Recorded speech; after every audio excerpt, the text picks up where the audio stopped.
Hello friends, how are you all? I hope you all are doing well. Welcome to YouTube channel English Literature. आज जो topic हम इस lecture में cover करने जा रहे हैं that is the empire writes back. इसमें से हमने 4 models of post colonial writing को डिस्कस करना है। फर्स्ट ऑफ ऑल, ये जो बुक है द एम्पायर राइट्स बैक, ये एक्चुअली में है क्या? ये जो बुक है ना, ये बात करती है कि इस दुनिया के अंदर जितनी भी कंट्रीज़ हैं, उन कंट्रीज़ में जो राइटर्स हमारे पास राइटिंग जो है प्रोड्यूस करते हैं। ठीक है, अभी मैंने टोटलाइज करके बताया आपको कि पूरी कंट्रीज़ और उन कंट्रीज़ के राइटर्स। लेकिन ये कंट्रीज़ एक्चुअली में कौन सी हैं? वंस कॉलोनाइज्ड नेशन, यानी वो कंट्रीज़ जिनके ऊपर किसी न किसी टाइम पे किसी न किसी ने कॉलोनाइजरशिप की हो। ठीक है, कॉलोनियलिज्म को कायम किया हो। ठीक है, मतलब वो लोग वंस कॉलोनाइज्ड रहे हों। ठीक है, तो कहते हैं उन्होंने क्या किया है? उन्होंने अपनी राइटिंग को यूज़ किया। उन्होंने अपनी राइटिंग को यूज़ करके जो पावर है और जो यूरोपियन कंट्रीज़ का इन्फ्लुएंस है, ठीक है, उनको चैलेंज किया। ठीक, और जो राइटर्स जो है ना, ये जितने भी हैं, ये अपने एक्सपीरियंसेस के बारे में, अपने पर्सपेक्टिव्स के बारे में लिखते हैं और यूरोपियन आइडियाज़ को और कल्चर्स को कैसे बताते हैं कि चैलेंज करते हैं उनको, कि वो बताते हैं कि यूरोपियन कहते हैं white man theory of burden, कि मतलब हमारा काम क्या है? अनसिविलाइज्ड नेशन को सिविलाइज करना। लेकिन ये जो राइटर्स होते हैं वंस कॉलोनाइज्ड कंट्रीज़ के, जो ये राइटर्स होते हैं, जब ये राइटिंग करते हैं तो ये उनके आइडियाज़, उनके कल्चर को बारे में बताते हैं कि ये हार्मफुल है, ये हार्मफुल रहे उनकी सोसाइटीज़ के अंदर। जैसा कि आपने पढ़ा होगा, शर्मन एलेक्सी को, एक नेटिव अमेरिकन है, उन्होंने बताया कि उनके पास अपना कल्चर था, अपनी आइडेंटिटी थी, लेकिन ये जो वाइट मैन आए, इन्होंने उनको कॉलोनाइज किया और उनसे सारी उनकी आइडेंटिटी छीन ली, सब कुछ छीन लिया उनसे। आपने चिनो एचबी पढ़ा होगा, चिनो एचबी ने बताया कि कैसे वाइट ने ब्लैक्स को एक्सप्लॉइट किया। आपने टोनी मॉरिसन को पढ़ा होगा, उन्होंने बताया बिलवड नॉवल के अंदर कि कैसे इन्होंने जो अफ्रीकन्स थे, जो ब्लैक्स थे, उनको कैसे एक्सप्लॉइट किया। ठीक, तो ये जो एम्पायर राइट्स बैक है, ये वर्क बेसिकली आर्ग्यू करता है, डिबेट करता है और जो चैलेंज करता है जितने भी यूरोपियन आइडियाज़ हैं और उनके इम्पैक्ट हैं सोसाइटीज़ के ऊपर, वंस कॉलोनाइज्ड नेशन के ऊपर, वो सारी चीज़ों को रिफ्लेक्ट करता है हमारा रिस्पेक्टिव पीस ऑफ वर्क। जैसे कि आप स्क्रीन पे देख सकते हैं, the empire writes back by Bill Ashcroft, Gareth Griffiths and Helen Tiffin presents the groundbreaking argument that post-colonial literature have reshaped the literary landscape by responding to and resisting colonial dominance. The authors focus on how writers from previously colonized nations such as those in Africa, Caribbean, South Asia, Australia write back, दोबारा लिखा है, to the imperial center.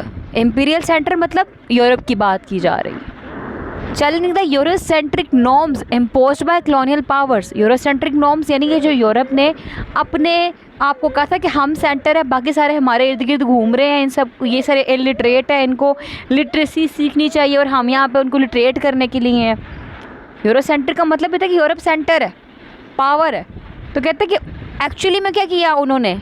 अपनी एक concept तो दे दिया, लेकिन in return क्या हुआ? उन्होंने कैसे सब्जुगेट किया, एक्सप्लॉइट किया, मार्जिनलाइज किया, साथ ही साथ अल्टरिटी का कॉन्सेप्ट लेके आए, अदरनेस का कॉन्सेप्ट लेके आए, और in the name of colonialism they have snatched everything from them. ठीक है, तो यहाँ पे जो राइट बैक है ना, वो इसी चीज़ को रेफर कर रहे हैं। ठीक है, right back to the imperial centre. ये पॉइंट आपको क्लियर हो गया होगा। तो इसमें जो उन्होंने की थीम्स डिस्कस की हैं वो पोस्ट कॉलोनियल लिटरेचर और लैंग्वेज को डिस्कस किया है। अब इन की थीम्स में जो फर्स्ट पॉइंट में हमारा, इस पॉइंट में बताया गया है कि कैसे राइटर्स ने, यानी कि जो वंस कॉलोनाइज्ड नेशन थे, उन्होंने इंग्लिश लैंग्वेज का यूज़ किया, उसको अपना टूल बना दिया। To kill the master with the master's tool वाला काम किया, कि मतलब कि मास्टर को मारने के लिए उन्हें का हथियार इस्तेमाल किया, उनकी लैंग्वेज। क्या हुआ इवन कि इंग्लिश लैंग्वेज उनके ऊपर इम्पोज की गई थी, फोर्सफुली उनको पढ़ाया जा रहा था कि अब वो इंग्लिश पढ़ें, कॉलोनाइज़र ने इम्पोज की थी। उन्होंने पढ़ ली।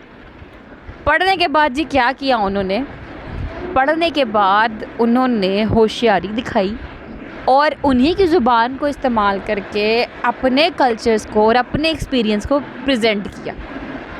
जैसा कि आपने थिंग्स फॉल अपार्ट पढ़ा चिन्मय एचपी का। They have change the language to fit their needs. जहाँ ज़रूरत पड़ती वहाँ अपनी मर्ज़ी का वर्ड लगा देते, कोई टेंशन नहीं क्या रूल्स हैं क्या रेगुलेशंस हैं। आई लव अम्मी और आई लव अब्बा, ठीक है। अब यहाँ पे आई लव तो इंग्लिश का वर्ड है, व्हाट इज़ अम्मी। अंग्रेज़ परेशान हो गई, अम्मी क्या होता है। उन्होंने गूगल किया, पता लगा जी अम्मी का मतलब मदर होता है। मतलब क्या हुआ यहाँ पे, अपनी ज़रूरत के मुताबिक अपनी मर्ज़ी के वर्ड वहाँ पे एडजस्ट कर दिए और उनको मजबूर कर दिया कि ये हमारा जो कल्चरल वर्ड है अम्मी उसका मतलब अंडरस्टैंड करें, अब्बा क्या होता है मतलब अंडरस्टैंड करें, चटनी क्या होता है, पापड़ क्या होते हैं, समोसा क्या होता है, पकोड़ा क्या होता है, चिप्स क्या होती है, ये चीज़ें। चलो चिप्स को निकालो क्योंकि चिप्स हमारी नहीं, चटनी पकोड़ा समोसा इन चीज़ों पे आप आ जाओ, ठीक है। तो ये जो चीज़ है ना, ये उन्होंने क्या किया, अपनी जब राइटिंग लिखना शुरू की वहाँ पे उनके रूल्स एंड रेगुलेशंस को तोड़ दिया। रूल्स एंड रेगुलेशन को तोड़ के वो अपने बीच में नेटिव लैंग्वेज के वर्ड ऐड करना शुरू हो गए और इसके थ्रू जब उन्होंने अपने नेटिव लैंग्वेज के वर्ड ऐड किए ना और उन्हीं की लैंग्वेज के टूल्स को यूज़ किया, मतलब उन्हीं की लैंग्वेज का टूल यूज़ किया, उन्होंने अपनी आइडियोलॉजी ग्लोबल वर्ल्ड में पहुंचाई। जैसे कि मैं अब पाकिस्तान में रहती हूँ, मुझे पता है भाई अफ्रीका पे बड़ा जुल्म हुआ है। आप इंडिया में रहते हैं, आपको पता है अफ्रीका पे जुल्म हुआ है, ठीक है। मैं जस्ट एक स्पेसिफिक कंट्री अफ्रीका की एग्जांपल दे रही हूँ, वरना जहाँ जहाँ पे इन्होंने कॉलोनियलिज्म की है, जैसे कि सब कॉन्टिनेंट का टाइम पीरियड देख लें, तब इंडो पाकिस्तान इकट्ठे थे, मतलब मुसलमान हिंदू इकट्ठे रहते थे, पाकिस्तान नहीं बना हुआ था तब। उस टाइम पीरियड भी उन्होंने सबको एक्सप्लॉइट किया, लेकिन मैं यहाँ पर स्पेसिफिक एग्जाम्पल अफ्रीका की दे रही हूँ, ठीक है। पता कैसे लगा, हमने भाई उनके लिखे हुए नॉवेल्स पढ़े, राइटिंग्स पढ़ी, क्रॉनिकल्स पढ़े, जिसमें उन्होंने अपने नेटिव लैंग्वेज के कुछ कुछ वर्ड्स डाल के सारा का सारा इंग्लिश लैंग्वेज में लिखा, उनके रूल्स एंड रेगुलेशंस को तोड़ फोड़ कर, ठीक है। That is how they use their language to challenge the power of their former colonisers. Then rewriting history, writers ने दोबारा खुद से खुद की हिस्ट्रीज लिखी। कौन से writers, once colonised, very good. इन्हीं राइटर्स ने अपनी दोबारा खुद से खुद की हिस्ट्री लिखी और बताया दिस इज़ द रियलिटी, जो आप हमें प्रेजेंट कर रहे हो that is not the reality. वो आपने हमारे बारे में एक फॉल्स इमेज बनाया है। This is what we actually are, कि हम ये हैं, हम वो नहीं जो आप कहते हैं। तो इन्होंने जो हिस्ट्री लिखी थी हमारे रिस्पेक्टिव एम्पायर कॉलोनाइजर्स और इसी के साथ साथ मास्टर्स ने उनको कहा कि तुम्हारी हिस्ट्री लिखी हुई झूठी है। एक्चुअली में जो कॉलोनियलिज्म की हिस्ट्री है ये है जो हम बता रहे हैं। आपने इग्नोर्ड किया, आपने डिस्टॉर्ट किया कॉलोनाइज्ड पीपल्स को। Peoples refers to people of different nation, Africa, Caribbean, subcontinent, whatever, ठीक है। तो कहता है आपने उनको क्या किया है जी, उनको एक्सप्लॉइट किया है थ्रू आउट हिस्ट्री के अंदर। आपने उनकी वैल्यूज़ को, उनके नॉर्म्स को, उनकी वर्थ को इग्नोर किया, डिस्टॉर्ट किया, उनके बिलीफ को, उनके वैल्यूज़ को शटर्ड किया, ईच एंड एवरीथिंग आपने उनको बहुत एक्सप्लॉइट किया। और आप कहते हैं जी white man theory of burden, आप कहते हैं जी हमारा काम है टू सिविलाइज्ड अनसिविलाइज्ड नेशन, आप झूठ बोलते हैं। तो bye writing their own stories these writers have been able to restore the dignity and agency of marginalized groups. Clear? The next point is hybridity and identity. Again, central concern है post colonial writing का, very important concern. यहाँ पे ये बताया गया कि जो once colonized nation थी ना, इनकी अपनी identities थी, इनके अपनी values थी, अपने इनके कल्चर्स थे। And these writers often talk about how their identities are a mix of their own cultures and the cultures of their former colonisers. They have written about the challenges of living in a world where they are both part of their own culture and part of the cultures of their former colonisers. जैसा कि आप हमें ही देख ले, अगर हम being a Pakistani बात करें कि हमारे साथ भी ये अंग्रेज़ रह गए हुए हैं सब कॉन्टिनेंट टाइम पीरियड में, हमारा कैसे का कल्चर हो चुका हुआ है। हमारी अपनी खुद की भी आइडेंटिटी है, लेकिन हमारी आइडेंटिटी भी जो है ना रिलेक्टेंट फंडामेंटलिस्ट की चंगेज़ की तरह की है कि पता नहीं अमेरिकन है या पता नहीं पाकिस्तानी है। कभी पैंट शर्ट पहनना है तो कभी दाढ़ी रखनी है, तो कभी दाढ़ी नहीं रखनी है तो शलवार कमीज़ पहननी है, समझ नहीं लग रहा होता। कभी बाल स्ट्रेट करने हैं तो कभी जीन्स पहननी है, और कभी जो है शलवार कमीज़ पहन के हिजाब करना है। ठीक है, तो ये क्या हुआ कि हमारी जो आइडेंटिटीज़ है वो आइडेंटिटीज़ एक्चुअल में जब अंग्रेज़ आए उनके साथ मिली तो थोड़ी बहुत क्या हुई, ब्लर्ड हो गई। क्लियर? तो ये यहाँ पे पॉइंट डिस्कस किया हो गया। Then decolonisation of literature, again an important point and important key theme of this respective piece of work, जिसकी मैं आपको स्टोरी बता रही हूँ, समरी बता रही हूँ ओवरऑल, जिसमें बताया गया कि राइटर्स जो डिफरेंट कंट्रीज से बिलोंग करते हैं, यानी कि अगेन वंस कॉलोनाइज्ड जो थे, उन्होंने अपने एक्सपीरियंसेस को एक न्यू और क्रिएटिव वे में प्रेजेंट किया, डीकोलोनाइज किया, डीकोलोनाइजेशन ऑफ लिटरेचर किया। मतलब पहले लिटरेचर लिखा जा रहा था एक पर्सपेक्टिव से, उन्होंने कहा लिटरेचर की तोड़ फोड़ करो, तोड़ फोड़ करके इसके जो दूसरा पर्सपेक्टिव है उसको भी देखो।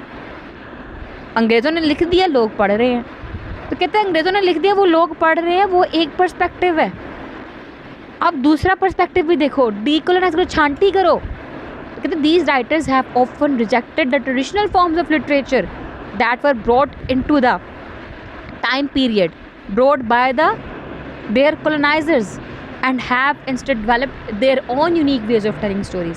तो इन्होंने किया, इन्होंने डीकोलोनाइजेशन की लिटरेचर की कि जो उनका तरीका चल रहा था उसको छोड़ के फिर अपने तरीके से इन्होंने स्टोरीज़ को दोबारा बताया।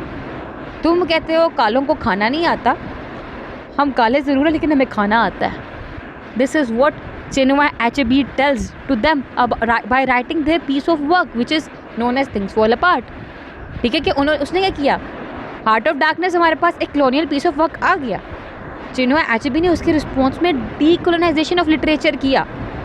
उसने अगेन पीस ऑफ वर्क हमारे पास प्रेजेंट किया जो कि थिंग्स फॉल अपार्ट था, जहाँ पे उन्होंने अपनी स्टोरीज़ को अपने यूनिक और अपने ही तरीके से बताया था कि they have their own cultural traditions and experiences to create new and innovative forms of literature. Clear? तो the introduction thus sets the stage for a deeper exploration of how post-colonial literatures have developed distinct approaches and models to resist, rewrite and reframe. Resist, rewrite and reframe the colonial experience, making them a vital part of global literary discourse. So that's all about today's lecture. यहाँ पे हम lecture and करते हैं। हमने आज जो थी empires right back जो है उसकी एम्पायर राइट्स बैक उसकी समरी को कवर किया है। नेक्स्ट में हम लोग 4 मॉडल्स को डिस्कस करेंगे। ठीक है, तो ये हमारा लेक्चर नंबर 1 था। आई होप कि आपको ये क्लियर हो चुका होगा, यानी कि हमारा लेक्चर नंबर 1 कवर हो गया है। लेक्चर नंबर 2 के अंदर हम बात करेंगे 4 मॉडल्स की, जिसमें हमारे पास adopted, adapted, abridged and then last one जो है वो अल्टर्ड और रिजेक्टेड, ये 4 मॉडल आएंगे। ठीक है, जिनका हम लोग नेक्स्ट लेक्चर में इन डिटेल डिस्कस करने वाले हैं। वीडियो पसंद है, वीडियो को लाइक भी करिएगा, चैनल को सब्सक्राइब करना मत भूलिएगा, दुआ में खास से देखिएगा। Stay tune with us, take care.